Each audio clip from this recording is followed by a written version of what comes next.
নমস্কার বন্ধুরা, আজকে আমি আবার একটা নতুন ভিডিও নিয়ে এসেছি। আজকে আমি বানাবো খুব সোজাভাবে, খুব সহজভাবে। আজকে আমি বানাবো মিক্স রাইস। মিক্স রাইসটা আমি রাইসের চালে করবো না, আমি সিম্পল সিদ্ধ চালের রাইসটা বানাবো। আর রাইসটা খাবে কিন্তু তার জন্য তো কিছু চাই, সেই জন্য আমি আজকে মাংসটাও করব, তার সঙ্গে মাংসটাও দেখাবো তোমাদের। চলো রেসিপিটা বানানো যাক। বন্ধুরা, আমি আগে মাংসটা তৈরি করে নেবো, তার জন্য কড়ার মধ্যে তেল আলু দিয়ে দিচ্ছি।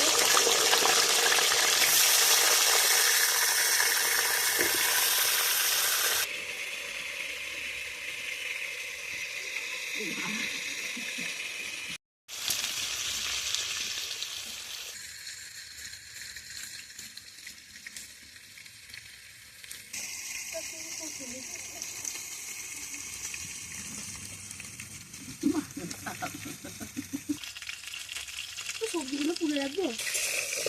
আলুটা ভাজা হয়ে গেছে আমার, এবার আলুটা আমি তুলে দেবো। এবার আমি মাংসটা বসানোর জন্য ফোড়ন দিয়ে দেবো কড়ার মধ্যে। দুটো শুকনো লঙ্কা, তেজপাতা আর কিছুটা পাঁচ ফোড়ন। এর মধ্যে আমি পেঁয়াজগুলো দিয়ে দেবো।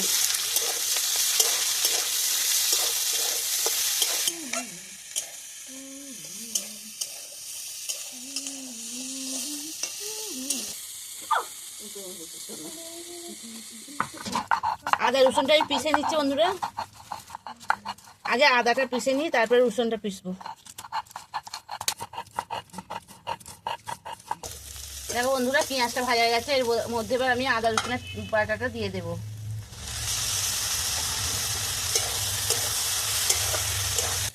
টমেটোগুলোও দিয়ে দেবো, দিয়ে ভালো করে আমি এবার কষে নেব। এর মধ্যে লবণ দিয়ে দেবো স্বাদ মতো, হলুদ দিয়ে দেবো, অল্প সামান্য একটু চিনি দেবো।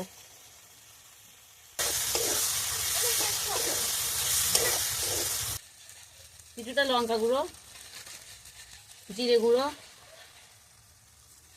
ধনে গুঁড়ো।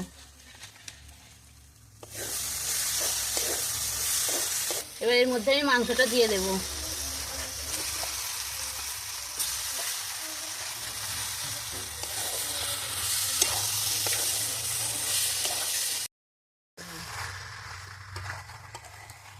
মাংসটা কষা হয়ে গেছে, এর মধ্যে আমি জল দিয়ে দেবো।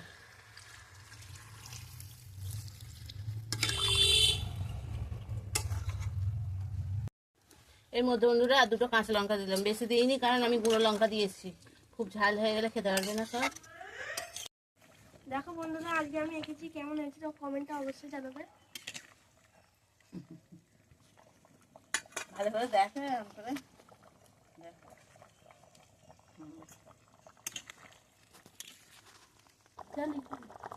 দেখো বন্ধুরা, মাংসটা আমার হয়ে গেছে। এবার আমি আর একটুখানি ঝোলটা মেরে নামিয়ে ফেলবো মাংসটা।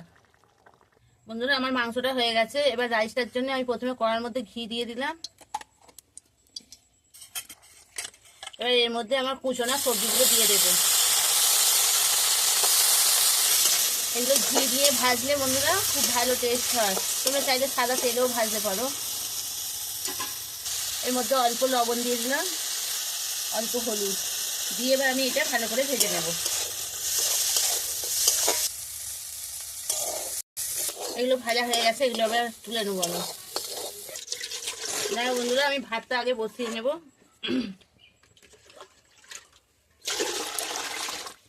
ওটা ভালো করে গরম হয়ে গেলে তারপর আমি চালটা দেবো। দেখো আমি রান্না করছি, এই চালে রান্না করছি। এই চালটা খুব ভালো। আর দেখো, আগে থাকতে ধুয়ে আমি শুকনো করে রেখেছি চালটা। আজ তোমাদের খুব সহজভাবে দেখাবো কিভাবে আমি রান্নাটা করছি। এর মধ্যে লবণ দিয়ে দিলাম জলের মধ্যে, চিনি দিয়ে দেবো।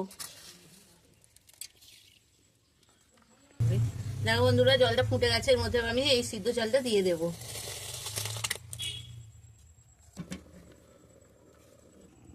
মাংসটা নিয়ে যাও না।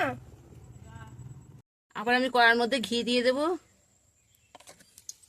এবার এর মধ্যে লবঙ্গ, ডালচিনি, তারপরে তোমার জিরে সবকিছু দেয়া আছে, আর এলাচ, দুটো তেজপাতা দিয়ে আমি এটা ভালো করে ভেজে নেব।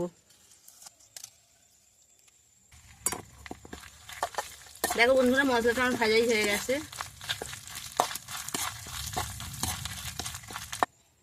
তেলের মধ্যে আমি বিনস গাজরগুলো ভেজে রেখেছিলাম যেগুলো, সেগুলো আমি ছড়িয়ে দেবো। এবার এই ভেজে রাখা মশলাগুলো এর মধ্যে আমি দিয়ে দেবো।